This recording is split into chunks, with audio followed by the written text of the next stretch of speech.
In terms of CBD, who knows? I've heard a million people just throw in the towel. We're done. We can't do this again. Well, they probably shouldn't have done it in the first place if they couldn't afford to fail the first year. And, if everybody does pull out, the amount of growers is reduced, well, it'll swing the other way.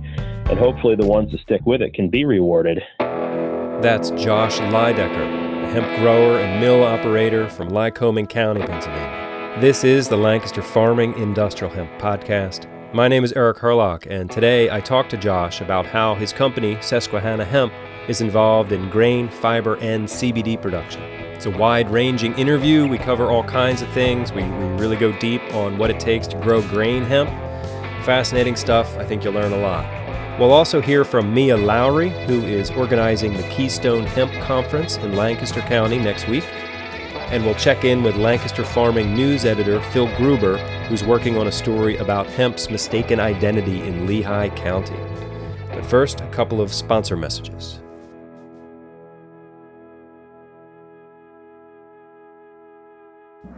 Today's show is sponsored by PA Hemporium, the Industrial Hemp Symposium at Kutztown University on Friday, March 13th, 2020, from 8 a.m. to 5 p.m. You'll hear from local experts about state and federal regulations, optimum conditions for growing, new equipment for harvesting, where the market is today and where it's headed, and much more. Register before March 4th for early bird pricing. Go to pahemporium.com.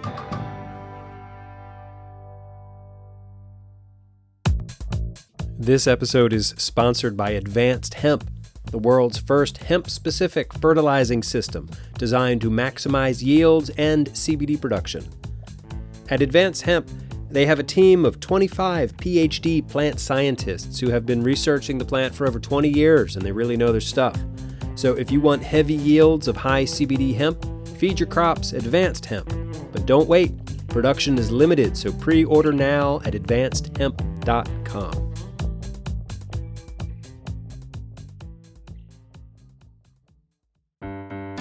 Over the past few weeks, I've been mentioning some of these upcoming hemp events that are happening here in Pennsylvania.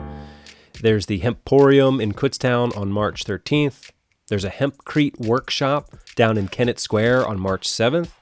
And next week, on March 4th in Lancaster, there is the Keystone Hemp Conference. I wanted to learn more about this, so I got in touch with Mia Lowry. Welcome to the Lancaster Farming Industrial Hemp Podcast.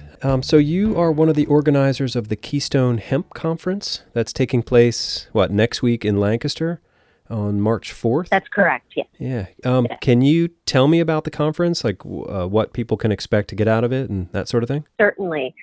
So we put this conference together to basically serve as a strategic planning meeting or strategic planning session for farmers across Pennsylvania and surrounding states, basically to give them access to trusted industry resources and some education prior to kicking off of the season.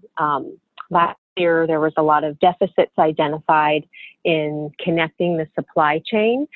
So our goal is to help everybody get better prepared so they can create those relationships and know who they're going to be utilizing for various reasons throughout the duration of the season, and to help them ensure success on the back end. What is your connection to the hemp industry? How are you involved? So I work as a consultant in the industry. My background is in healthcare risk management, and in 2017, I made the transition from healthcare to hemp and cannabis. Basically, what I do is I help to provide education and resources, as well as logistics and operations for farmers or different industry partners to, again, kind of help connect the dots. Mm-hmm. I also do a little bit of risk management planning for people as well. Now, I noticed there's a fair amount of hemp meetings and conferences and things happening lately. I guess this is meeting season for farmers. Yes. But why was it important for you to put the Keystone Hemp Conference together, and sort of what maybe sets it apart from some of the others? Certainly. So this past year, I had the opportunity to work with a large Amish farming co-op, if you will. and doing just what I had expressed before, which was logistics and operations for them. And through this experience, we obviously reflected on things that we could improve upon, especially in terms of education and resources for the Amish community specifically. We want to, again, ensure their success and give them access to other industry partners and knowledge and information that they may not necessarily have access to. So that was kind of my driving force to put that together, as well as just bring an opportunity to kind of have more guided conversations versus lectures. So like you said, there's a lot of meetings. Everybody wants to have meetings, which I think is still very phenomenal because we're all trying to support the same initiative. Yep. But this one is a little bit different in terms of the level of engagement. So we're not looking to present our attendees with a series of lectures. We want more guided conversations and dialogue so people can really ask the right questions and get answers to the questions that they have yet to be able to do so. Okay, sounds good. So where can people learn more about it and, register? Yes, so several ways. We did market the meeting in the Busy Beaver, so that information should be in the last 2 issues that went out. We do have a hotline to call and register. That phone number is 717-732-3668 if someone does not have access to online registration. We do have a website, which is Keystone Hemp CON.com. You can buy tickets there. Our vendor list and our itinerary for the day is also on there, so that's a great resource. And then obviously you can certainly check us out on social media. We do have a Facebook page. Great. Okay. I'll put the links up on the show page for this episode. Great. Thank you. So people can find it at lancasterfarming.com too. Awesome. That's wonderful. Thank you so much. You're welcome. Is there anything else you think listeners should know about it? Not so much. I think it's a great opportunity. Like I said, we're really trying to be strategic this season. And given the obstacles that a lot of farmers encountered last year and a significant hesitation for new farmers to enter into the industry, we really feel that when we can get it right and we can do it well, it shows the industry that Pennsylvania can be safe, we can be responsible, we can be compliant, and we can all be successful. So that's really what we're trying to accomplish here. All right, great. All right, so it's the Keystone Hemp Conference, Wednesday, March 4th, from 12 to 6 at the Holiday Inn, Lancaster? Yes. On Chestnut Street in Lancaster City. That's correct. Yep, we have a great group of vendors. We do have some equipment that will be showcased there as well. So a great lineup of speakers on various topics. So we're hopeful to see everybody there. Okay, great. All right. Thanks, Mia Lowry from the Keystone Hemp Conference. Awesome. Thank you so much, Eric. Okay, before we get into the interview with Josh Leidhecker, Susquehanna Hemp, I wanted to check in with my Lancaster Farming colleague, Phil Gruber. He's working on a story that sort of underscores a major issue, major oversight here at the state level in Pennsylvania concerning industrial hemp. Industrial hemp is technically illegal here in Pennsylvania because it's never been removed from the state list of controlled substances. So anyway, we'll let Phil explain it to you.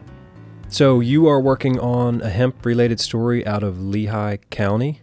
Can you explain what's been going on up there and what you've learned? Yeah, so last May, a father and son ran into some trouble with the state police. They were busted for having material that had THC in it. And so this father and son, Kenneth and Jason Grossman, were starting a hemp business, CBD products. Kenneth, at least, spent some time in jail last year. But on February 19th, Jason, the son, pleaded no contest to drug possession charges, while Kenneth, the father, charges were dropped against him. I should say, too, that this was, as far as we know, everything was a hemp product. Nothing was actually marijuana. The material did have traces of THC, as you would expect. Right, 0.3. But at those legal levels. So the thing is, when the federal farm bill legalized hemp, hemp was taken off of the controlled substances list at the federal level. Mm-hmm. But when Pennsylvania legalized hemp, the state didn't allow for that 0.3% in its own Controlled Substances Act.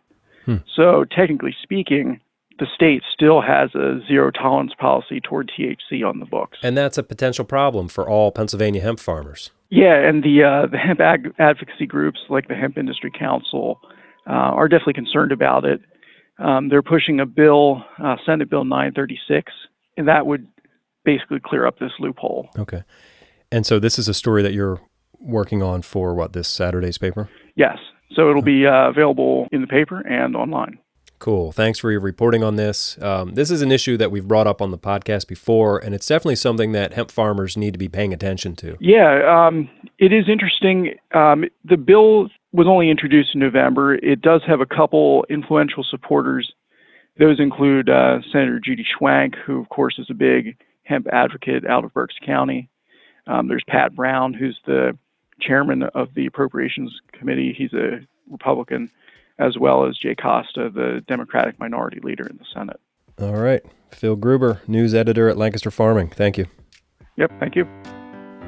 Okay, our next guest is Josh Leidhecker from Susquehanna Hemp and Susquehanna Mills up there in Lycoming County. He's been on the show before. I think the first time was last March. Great guy to talk to, very knowledgeable. He's kind of a leader in the industry. He's a pioneer in Pennsylvania as far as hemp goes. And I learn a lot every time I talk to him, and I hope you do too. All right, here we go. Josh Leidhecker, welcome back to the Lancaster Farming Industrial Hemp Podcast. How you doing? I'm great. Thanks, Eric. Thanks for having me. Yeah. Can you sort of refresh us, reintroduce yourself? Where are you from? What are you up to? Who are you? Sure. Well, again, I'm Josh Leidhecker. I'm from central Pennsylvania, Lycoming County. We have an oil seed mill called Susquehanna Mills, where we process, extract oil seed products, both meal and oil, and we make culinary food oil from the oil side, and then we make non-GMO, non-soy feed ingredients from the leftover bits of the oil seeds. Okay. And we also have Susquehanna Hemp Company, which was, the two are connected, of course, but my bank was pretty adamant about having us separate the two. So we have two separate entities, one for the hemp side and then obviously one for the agricultural food side. So you were one of the early Pennsylvania pioneers in hemp. You got in on the first year of having a hemp permit? Yep. 17. Yep. We were, I believe, the first to plant in Pennsylvania. Okay. I think we were the first to plant in Limestoneville, which is about 20 minutes from our current location. And, we grew hemp on that farm this year as well. So all 3 years we've stayed on that particular piece of property. Cool. Can you tell me how your hemp operation has changed as you head into this 2020 season? Sure. Of course, we've always been involved in all three disciplines of hemp. We started out from the oil seed side, which is still kind of, the most important part of this whole thing for us. Last year, we dove into fiber substantially with Groff North American, and we grew 140 acres of fiber, which was a great learning experience and pretty excited to hopefully continue some of that stuff this year with a couple other groups that are involved in the industry. And then CBD, I had intentions on growing a little bit of CBD on my own farm just because we use it as a family and we do have a small CBD brand. And that kind of got out of control a little bit last year. We ended up kind of putting a bunch of farms under our permit and kind of guiding them through the process of growing CBD, and we ended up growing about 14 acres of CBD. Wow. And obviously we contributed to the oversupply issue in Pennsylvania. So we're doing our part, Yeah. So I guess this year you asked the question, what are we planning on doing? And as we're sitting here trying to put together our plan for the year, we're just, there's 100% going into, this business plan. So we're trying to divide up kind of where we stand. And I think we've kind of settled on the fact that we're going to focus 80% of our efforts on fiber and grain and 20% of our efforts on CBD. I don't think I want to give up on CBD yet, because I think there still is a potential there. It's just we're waiting for kind of the industry to level out and find its, kind of happy place where farmers can make reasonable dollars and processors can as well, So that's kind of where we're still going to grow some CBD, probably not add any acreage. If anything, probably cut back some acreages, but we're going to continue that piece of it. And you're not putting all of your eggs in the hemp basket. You've got some other diverse things going on up there, right? Can you talk a little bit about what else you grow, what else you mill? Oh, sure. So we have kind of like settled on non-GMO oilseed, food oils, and meal, of course. And it's really started to develop really, really in a wonderful way the last few years, where kind of people's view on food has been changing, and kind of a look towards sustainability and local sourcing and obviously the non-soy piece, the non-GMO piece, all of those things has been kind of critical. And we were already doing that. It wasn't cool when we started, but it's become kind of the thing to do. So our business on that end has grown, exponentially. This last year wasn't quite as aggressive because we bought a new building and didn't focus on sales as much. But the last few years we've had, near almost 24% growth for 3 years. And then last year we were only about 12% growth, but we did move and spent a lot of energy and effort and time on the new facility. So I think I'm going to attribute that to why we didn't continue that growth this year. But absolutely, that's the main focus of kind of my efforts is don't forget about the thing that pays your bills. And that's the part that really has made sense. Not that we didn't do fairly well in the hemp scene last year. We did very well, I think, in consideration with some of these other folks, but it's still one of those things. We're going to continue doing it because we're in it, but we're not going to forget about why we do what we do to begin with. So yeah. So you mentioned the oversupply, and there's sort of been a lot of doom and gloom in the hemp space lately after the 2019 season. What do you see as some of the bright spots in the hemp industry these days? Well, obviously CBD pushed because of the promise of all of this big money, but we never lost focus of the other parts. So I'm not sure if I can talk about it yet, but there's a group getting together now with the National Hemp Association and New Holland Agriculture. And they've set aside a pretty good chunk of cash to devote towards developing the fiber market here in the Northeast. I'm not sure how official all of that is coming, but I've heard of some realistic numbers. We actually have, we're excited about that, and we're trying to keep that. We don't have any guarantee on any kind of production takeoff agreements or anything yet, but we're still going to plant quite a bit of grain. Not grain, but dual purpose hemp, field hemp this year in anticipation of one of these things popping off. Either the fiber thing makes sense, and if that is the case, we would cut early and harvest that fiber, and hopefully those markets develop a little bit further, and that would be really, really good. Or if that doesn't develop as fast, we also have some really exciting things happening now in the grain end. Specifically, the seed itself and all of the byproducts of the seed for food products. We're developing a snack line with a major snack producer here in Pennsylvania, which is utilizing both the flour, the oil, and just the whole roasted seeds, which is really exciting because that kind of makes it attainable to everybody. Someday you could go into the gas station and right next to the cash register might be little packages of roasted PA hemp seeds, which could be delicious and healthy and wonderful, and pretty excited about that. that's going to be kind of a neat thing coming up. And I think it's going to happen pretty quick. The snack producer has some West Coast markets that are really, really pushing them hard to get into this space. So I see some synergies with what they're trying to do alongside of what we're trying to do, and just really develop markets for those products.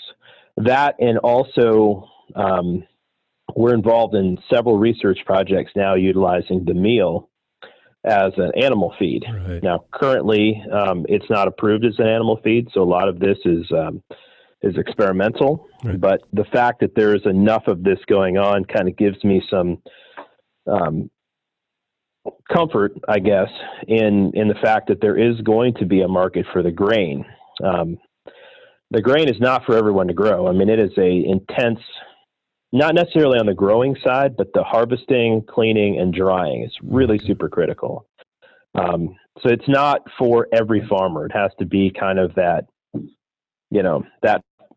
farmer that really can kind of pay attention to details and is prepared to do what he must to ensure that the grain is held in a good condition. Can you talk about what it takes to harvest and dry the grain?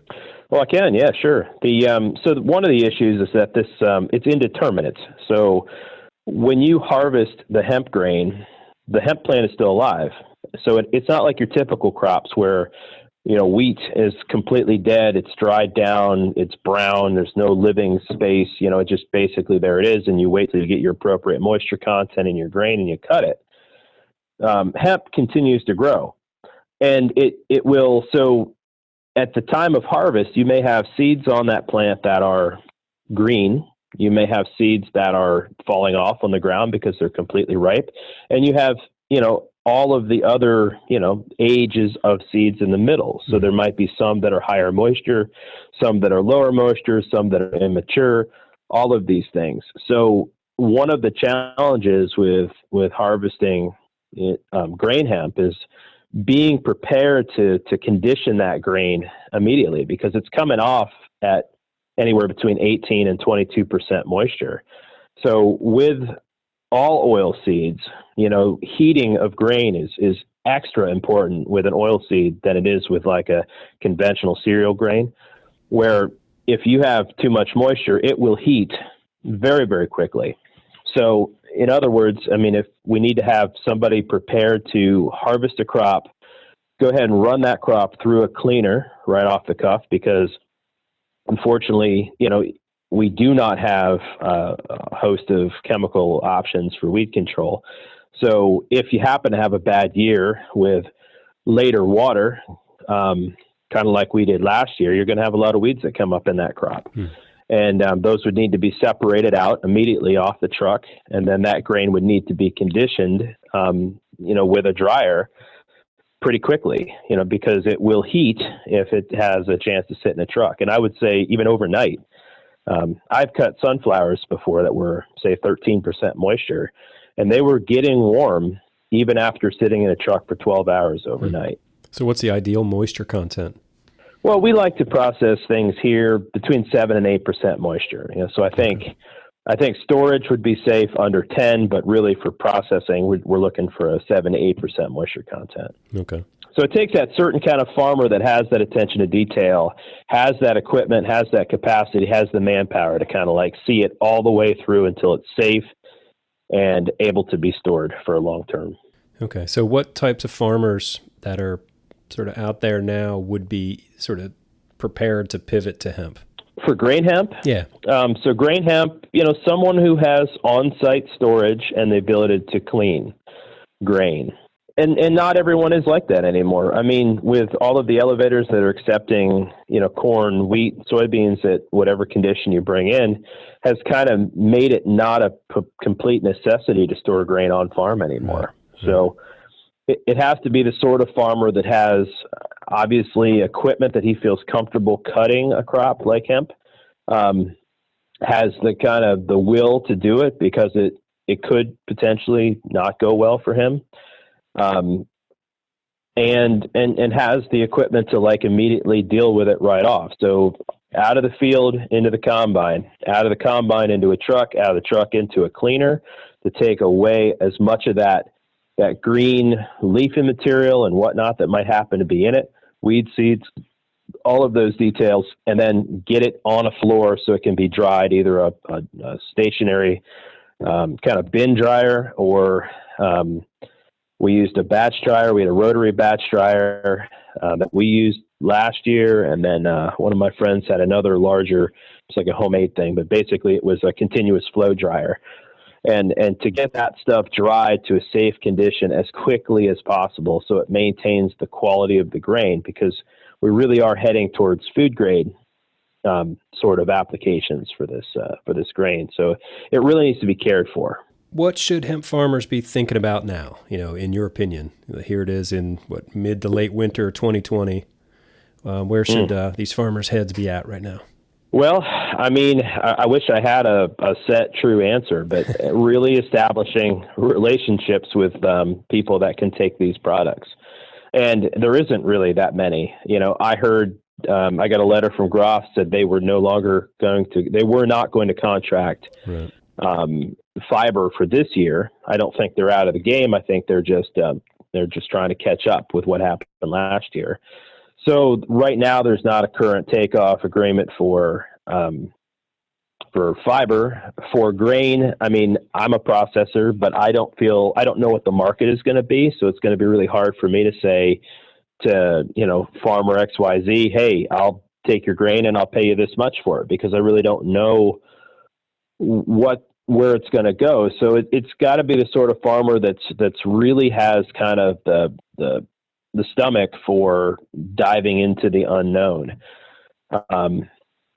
because it can be expensive and challenging, and without really knowing specifically where legislation is going to land and what regulation is going to look like this year. Right. And it's going to change dramatically. I don't, and it's already changed dramatically, and I expect it to change several times again before we really settle on where we are. So I think for hemp farmers, they're really going to have a commitment to see this thing through and kind of like a longer term vision. It's really not a short term play. It's a longer term thing.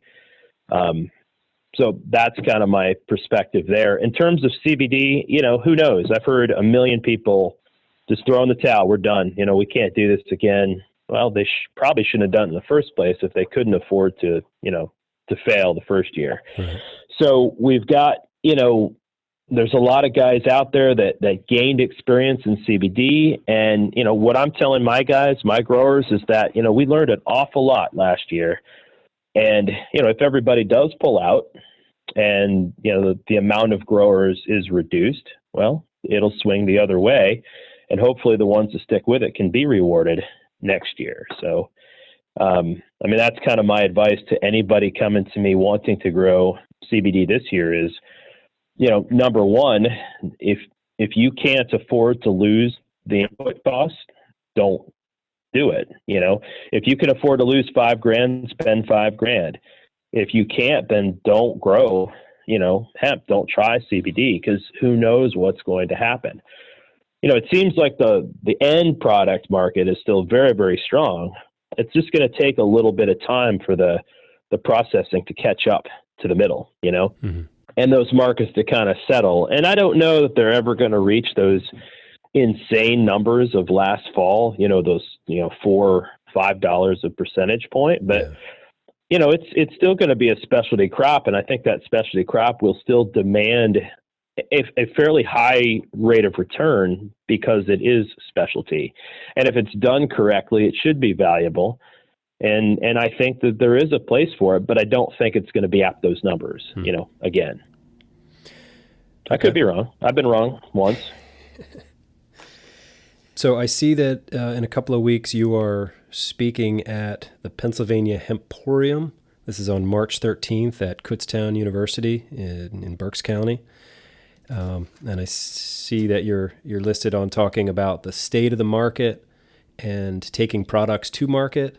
And then a little later in the day, you're going to be talking about selecting genetics and understanding COAs. So maybe we can just go over that stuff briefly, but what is the state of the market and what's some advice for taking products to market? Well, the state of the market is Well, I do not have a crystal ball. We have looked at every single opportunity that comes across us, and some are very, very real, and some are still, there's a bunch of people out there trying to scam good, hardworking farmers, which kind of ticks me off. But yeah, so the State of the Union is certainly in flux, and I think it's going to be ever changing. And to think that it's going to be one thing is foolish.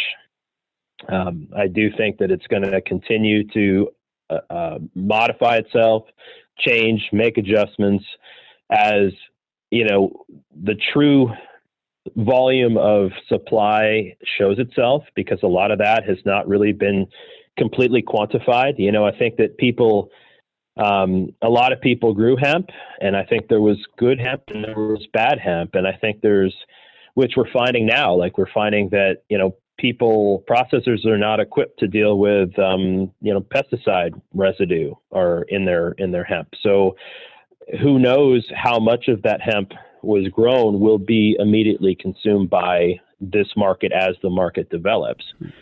So I don't really have a good answer for the state of this market or this industry, except I do think it's going to continue, and I think it's going to be adjusting. And I think that people have to look at it as a long game and not a short game, and plan in that perspective, in terms of like preparing for market, like that's the next bit, is you got to think of your crop in the eyes of the processor now, instead of you got it out of the field and you have all of this work put into it and you have all of these things done, and you're exhausted with the whole thing. And, even with the experience that we have, and I would say it's substantial, we were shocked by, some of how our initial crops were received. Like for instance, we went to a new processor with our first load of hemp. I was excited. We were the first load of hemp to go into this processor. And of course, throughout the entire season, we're testing for cannabinoids to keep the regulatory side in check, and also try to maximize our return, by keeping our CBD contents as high as possible. Yeah. But when it came to processing, you had another layer of things that they had to deal with. So heavy metals, for example, pesticide residues, things that you weren't prepared for because you weren't thinking of them while you were growing this crop. Right. But clearly became an issue, and not necessarily because they couldn't be managed, because they certainly can be managed, but it's just the fear of the unknown. So a new processor that hasn't had the experience with dealing with remediation of heavy metals or pesticide contents or something like that, they're afraid of anything new. So when that sort of stuff was discovered, all of a sudden there was like oh my goodness, what are we going to do to kind of best manage this? And there was a bit of growth there from that first processor that I'm referring to. I've also sold product to another processor that was a little more experienced in other parts of the country. Metals were absolutely not an issue, but pesticide residue was. So like in terms of like getting your product ready for market, the best bet is to like aggregate it into volumes that work for processors. So like 1,000 or 2,000 pounds in a lot, and then aggregate that material from that lot, and then have not a full panel of tests done, but obviously cannabinoids are important, moisture is important, heavy metals is important, pesticide residue is important. And, to some degree, depending on how it's processed and what the end use is how intricate that you need to get. Like, for instance, the smokable market, which is kind of this weird unknown thing that I have trouble wrestling. I do feel like that needs to be held to a higher standard, because if people are going to be consuming hemp, directly into their bodies, you really need to know, is there an issue with it? Did it happen to have a mold or something like that could harm people? that stuff kind of scares me in a very unregulated sort of world where there's a lot of, I mean, you've heard these stories of people selling hemp all over the place for whatever, so if you have mold in your hemp, for example, that really should go through extraction. There should be no other option. There should not be another market that should go to, but there's no guideline to how your product needs to be.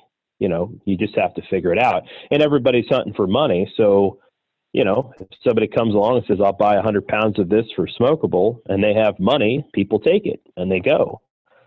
And even though it may not be the best thing for the end market, that's happening all over the place.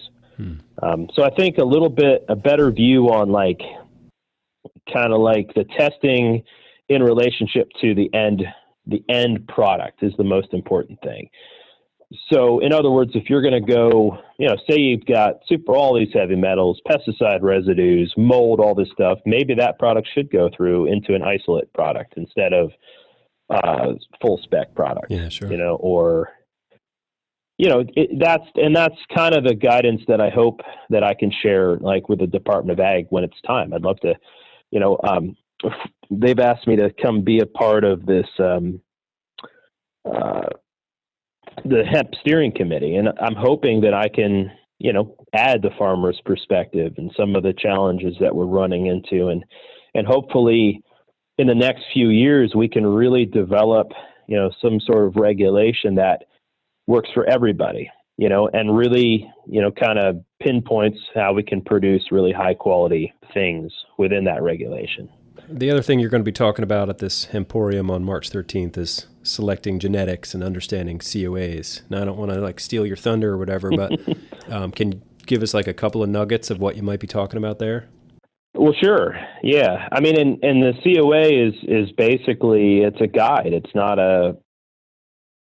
an end till you're at the end. Is kind of, I think we're going to talk about how the COAs are used through the whole production of hemp. In other words, there's a time where the only thing that matters is when you're going to harvest and to keep your product federally compliant, as well as trying to maximize your CBD content. There's going to be times where you're now merchandising a product, and a COA needs to be read differently at that time and maybe have a little more intricate look into some of the other things that need to be tested for that part, and then on the back end, I mean, the final products is incredibly important, from the crude to the distillate to whatever product that you end up making. The COAs have a different kind of importance at different times during this process. So I think that's pretty critical to understand what to be looking for, and then also to be budgeting for. Testing can be really expensive. We carried the burden of testing for all of our growers this year, and it's not a small number. It was a pretty expensive adventure. So I think that needs to be considered is not to over test when you need to test, and test to be most effective. So I think I won't get into details of what we're looking for on all those COAs, but that's kind of going to be the structure of that part of the discussion. And then in terms of genetics, I mean, I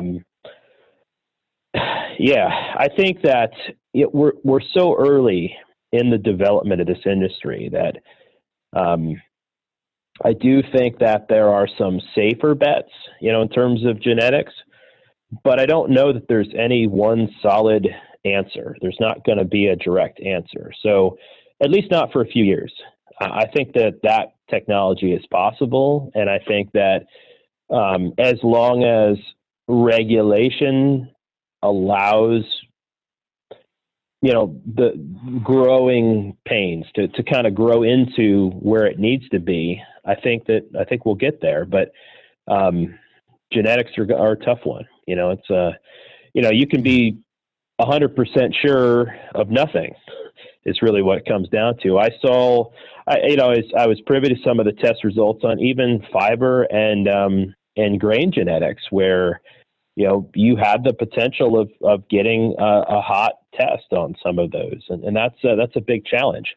But see, those need to be regulated in a different perspective. So the THC content of a grain genetic, there'll be a point where it peaks, but then it's going to drop back off as the grain is produced. So your end product, shouldn't be governed by how it tests midstream, Right. Yeah, genetics are a tough one. I mean, I have an opinion on that, and I'm going to try to kind of be the best resource as possible. So I'm going to reach out to some of my industry peers so I can really kind of bring not just my opinion, but several opinions to the table and offer that information during this talk. Anything else you want to share with our listeners about what's going on in Josh land?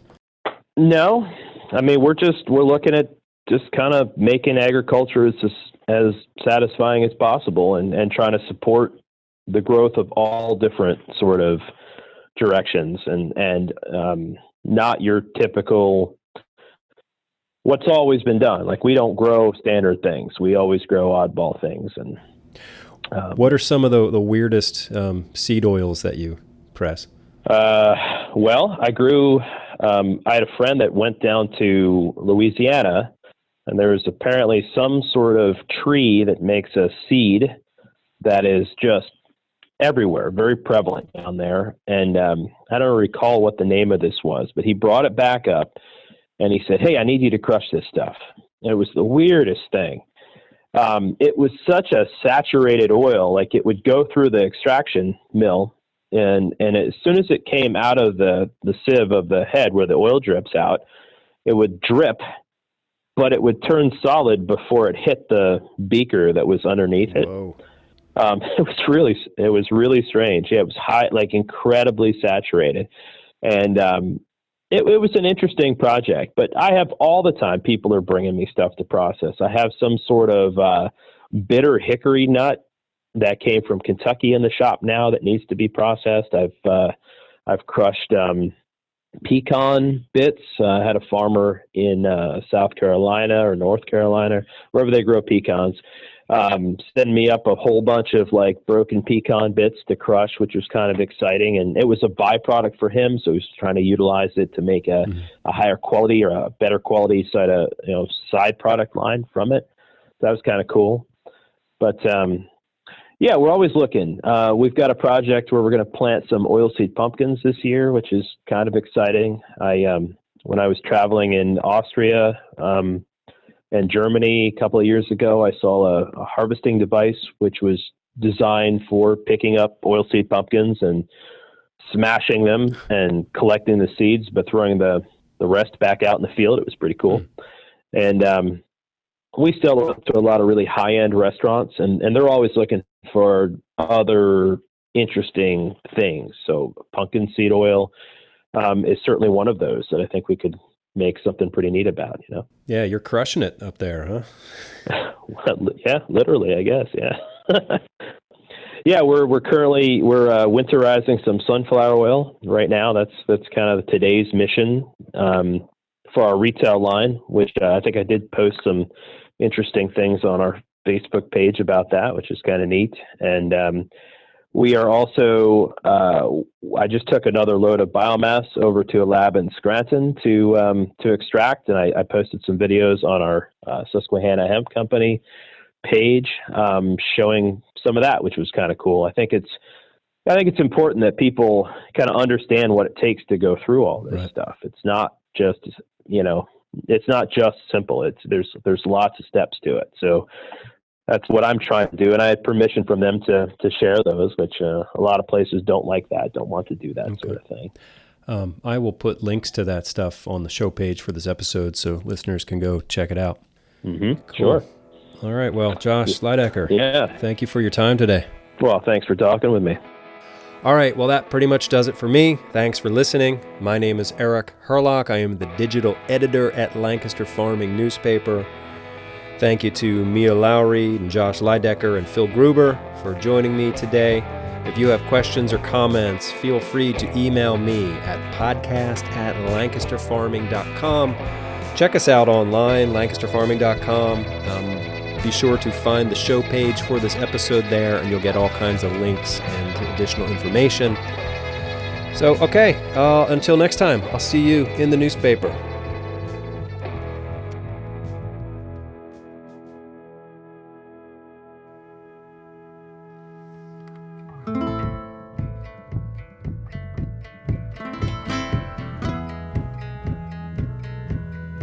This episode of the Lancaster Farming Industrial Hemp Podcast is copyright 2020 by Lancaster Farming, which is part of Steinman Communications.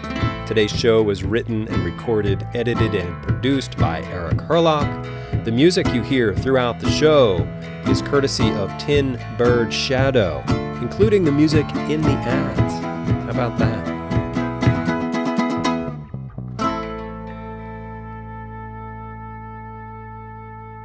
Industrial hemp, industrial hemp, industrial hemp, industrial hemp, industrial hemp.